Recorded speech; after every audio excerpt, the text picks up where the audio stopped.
Hello everyone, welcome back to my channel. I'm Em, and this video is my fall book haul. This is not as bad as I thought it was going to be because I'll be honest, the end of October / beginning of November were heavy. I'm gonna manage my feelings by buying books type of months. And so I was really worried that this was going to be an out of control stack. Now that I'm like sitting next to the stack and I see that it's almost as high as my shoulder, maybe it's a little bit more books than I would have liked to have brought home, but it's okay. It's not that bad. It's, okay, be honest. How delusional am I that I think this is not that bad? Because I think this is only, 2.5 months worth of books. You know what? It's fine. It's okay. Here we are. It's, it is what it is. We're going to go in order of acquiration, order of being brought into my home from least recent to more recent. There are better words for me to use when talking about the order that we're going to go in, but you know what? I don't have access to those words at the moment, so let's just dive in to talking about my shame. We're going to start with A Dark and Drowning Tide by Allison Saft. This was, gosh, September? My September pick from Aardvark Book Club. And this is Sapphic. I believe it's Dark Academia. And I have DNF'd a book by Allison Saft before, but I am hopeful that this will be a real winner for me. I am obsessed with this cover. I love it so much. It's so pretty. So wish me luck that this is the 5-star that I wanted A Far Wilder Magic to be. I am hoping to read this by the end of the year. You know what? The alternate title for this video could be my clear shit TBR for December. Next up, we have Clever Girl by Hannah McGregor. I have already read this. I love this book. I love Hannah McGregor. She is a professor. She is also a podcaster. I know her as a podcaster. I listen to her podcast, Material Girls. And this is a little mini nonfiction book about how Jurassic Park can be read, Jurassic Park the movie can be read as a classic queer feminist text. Loved it so much. This is the Pop Classics series where I think she said this is book 14. Yeah, and so each edition is a different author and a different person talking about a very specific thing, and I low-key kind of want to collect the whole series because I loved this so much, and I love this idea of these just like bite-size, super nerdy pop culture like things. But yeah, I highly recommend this. This was fantastic and I loved it. I didn't listen to it on audio because Hannah McGregor does not read it, which is a big bummer for me. I definitely would have listened to this on audio if she had narrated it, but alas, she did not. I also, in October, I think we're into the books I brought home in October now, brought home Rules for Ghosting by Shelley J. Shore. This was very much an impulse purchase. I believe the main character is trans and there's something to do with ghosts and it's a romance, and that's really all I know, and I think the cover is pretty, and I ultimately bought it because the dedication says, "For the eldest daughter's current and former, this is your reminder to exhale." As an eldest daughter, I felt that so hard in the bookstore, and so I bought it. And I really probably should have read this in October, but that's okay. I read spooky all year, so that's not gonna impact when I read it. And yeah, I'm just really excited to read this someday. I think it'll be good. And then we have my October Aardvark Book Club book. Look, I told myself when I subscribed to Aardvark Book Club that I would not let these books pile up. I'm not doing a good job. I'm not doing a good job. I really need to work on reading them faster. But I picked The City in Glass by Niveau. I've only read Niveau's Singing Hill Cycle. I haven't read any of her other like standalone books, so this will definitely be a departure for me. This one takes place in a city. There's something about angels. I don't know a whole lot about it. I really just got it because I know I like Niveau and I want to read her standalone work as well. And I really love this cover. I think it's so pretty. It's just a stunning cover. Like whoever at Tor designed her cover, Christina Benzina, stellar job. It looks beautiful. And then I had pre-ordered, and then forgot I pre-ordered, Sword Crossed by Freya Marsk. This is a queer fantasy. There's a romance. Freya Marsk definitely leans on the steamy side from like my previous experience with her work. So that could be fun. I haven't seen like not seen. My friends that have read this, like my in real life friends, haven't loved this. So I'm a little bit nervous about whether or not I am going to enjoy it. I also finally finished up her last binding trilogy, and I did not love the last book in that series as much as I was hoping I would.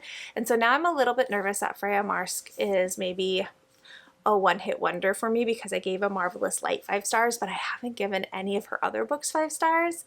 So I am definitely really nervous now about how much I'm going to enjoy this.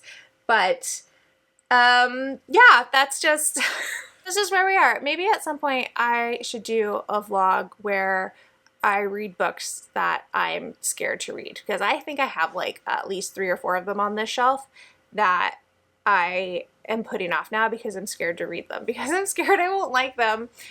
So there's an idea. Anyways, so yeah, there's Swordcrest. Also, there's a diesel truck across the street, so hopefully that is not being picked up by the mic, but if you can hear that, I'm so sorry. And then, okay, we have a few arcs in this stack as well. In August, was it in August or is it in July? Over the summer, I went back to being the social media manager for an indie bookstore. So, backstory. I worked at an indie bookstore as a bookseller for about 4 years, and then even after I left, I stayed on as their social media manager. And then last January, I took a step back because I wanted to really like cut back on my social media time. And then in the summer, the owner of the bookstore emailed to see if I was interested in coming back, and I said yes. So I have returned to bookstore social media land. Unfortunately, that means I have also returned to bringing arcs home. So we have some arcs. We have Fang Fiction by Kate Stayman London. This is a vampire book, and it has since come out because I am really bad about reading arcs before the books come out. And I actually started this one and I really liked it. The main character, like at the very, very beginning, is SA'd at a party, and then we skip ahead a few years, and I don't know what happens from there, but something about becoming a vampire, and yeah, anyways. So the beginning was a little heavy. I don't know how heavy it stays, but I think I will really, really like this, just based on the little bit that I read already. I also brought home Blood Over Brighthaven by M.L. Wong. This is dark academia fantasy. I've heard really, really good things about this. I've heard really, really good things about M.L. Wang, and I really hope that she is an author that I can love. I really hope that I can get into this book, because I want to be one of those girls who is in the M.L. Wang fan club. That's what I want. And then I also have The Legend of Menaka by Kritika H. Rao. This is not out yet. It comes out in January. And I've read one book by Kritika H. Rao. I read her debut, which was the something, The Sky, The Surviving Sky, and I liked it, but I haven't read the second book yet.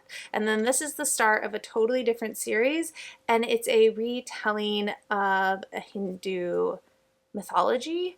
And it's compared to like Kaikeyi and Circe, which I liked both of those books a lot. So I'm really hopeful that I will like this. And I'm interested to see like Kritika H. Rao write in a different world, because my favorite thing about her debut was the world building. I thought it was so, so interesting. And then I also have a YA horror called Come Out, Come Out. This is by Natalie C. Parker. This is queer horror, and this was definitely a cover buy. I really love this cover, and I've read Natalie C. Parker before and have liked her work, and I think I will really like this, and I believe there might be a little bit of a romance in here as well. calls out the systems that erase gay, queer, and trans identity, giving space to embrace queerness and to unleash the power of friendship and found family against the real monsters in the world. So I think this one is a little bit of like, who is the actual monster, like the monster or like people, which, yeah, could be, is a vibe. It's a vibe right now. We have another pre-order. This is Metal from Heaven by August Clark. August Clark is one of my favorite, has one of my favorite YA trilogies. He wrote The Scapegracers, which I think y'all have heard me talk about this series enough. I love this. And this is August's adult fantasy debut, and I'm really excited about it. It's basically like feral, be gay, do crimes, like unapologetically loud, and I think there's like revenge, and I don't know. I just think I'm gonna love it based on my previous experience with Clark's work. Oh, hey, we have one I've read. This is exciting. This is Caroline's Heart by Austen Chant. This little baby book is a fantasy, Western, historical romance. Yeah. This is set in Texas, and our main character is Roy. Yeah, and Roy is a cowboy. He is also trans, and he meets and kind of insta-love. He falls in love with a witch named Cecily. And if you want like my full thoughts on this, I read this in my Reading Magical Romance vlogs. You can check that out. But I have really loved Austen Chant in the past, and this one I thought was just okay. It wasn't my favorite. And then the next Aardvark Book Club book that's in this stack is American Rapture by CJ Lead. This is horror with lots and lots of religious trauma. I've figured out this year that I really like horror that unpacks religious trauma, and so I am kind of looking forward to reading this. I think I said in the video where the vlog where I hauled it, I said that this could either be really cathartic or it could be really triggering, and I'm not sure which one it's going to be, but I'm looking forward to finding out which one it falls into. And then we have 3 books that I got at my local library sale. So they were like maybe $1 each, maybe. And we have Stilling Thunder by Alina Bowden. This is, I believe it's South Asian inspired fantasy with a trans main character. And this is one that I have seen at bookstores so much. I forget where I initially heard about it. I'm sure it's from a bookseller that I follow on Instagram, because I follow a bunch of booksellers, and I find that booksellers give the best book recommendations. So I believe this was a bookseller recommendation. And every time I'm in a bookstore and this is on the shelf, I pick it up, I look at it, I carry it around for a little while, and then I eventually end up putting it back. But I'm very, very interested in reading it. So finding it for like $1 at the library sale was too good to pass up. So finally have that one. I'm really excited for it. I hope I love it, because I just have been like circling it for so long. And then this is kind of an oddball pick for me, but I have Clara and the Sun by Kazuo Ishiguro, and this is literary fiction sci-fi, I believe, about an AI and her relationship with humans. I don't know. I've been interested in this one since it came out, and I'm interested to see if I like it, because if I remember correctly, it got really good reviews when it was first published. So I'm curious. This is also a heavy book. They used the good paper in that one. And then I also got a collection of short stories by Washington Irving. This is mostly so that I have The Legend of Sleepy Hollow on my shelf so that I can reread it next Halloween, because I did that a couple years ago and I really enjoyed my reading experience, and I wanted to do it this year but didn't get my act together in time, and I just like an investment for further spooky season reading. I'm gonna wrap it up with the most recent books that I brought home. I have another nonfiction called Democracy Awakening: Notes on the State of America by Heather Cox Richardson. This is a really great nonfiction that just like helps give you context and understanding of how our political parties got to the state that they're at in the US in 2024, and I read it to process the most recent political events in the US, and I found it helpful for contextualizing what is going on. So if you're also somebody who likes to process by reading nonfiction, I highly recommend it.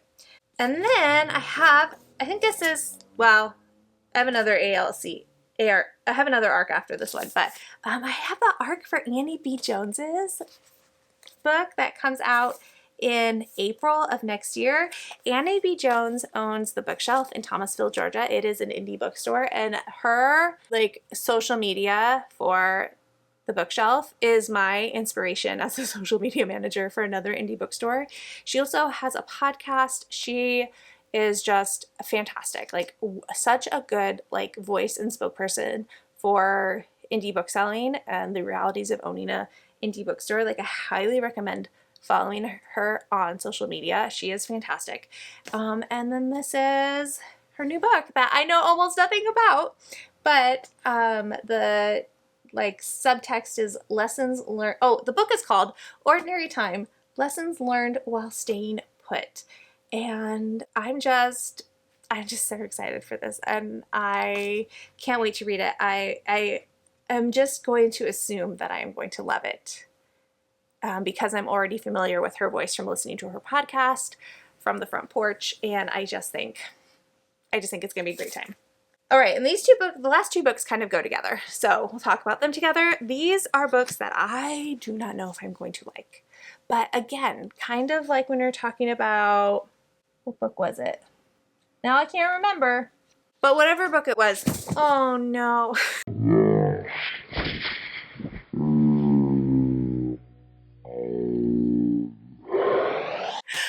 What I was talking about with wanting to be like one of the readers that gets it, and that is in on the conversation and likes the same books that other girls like.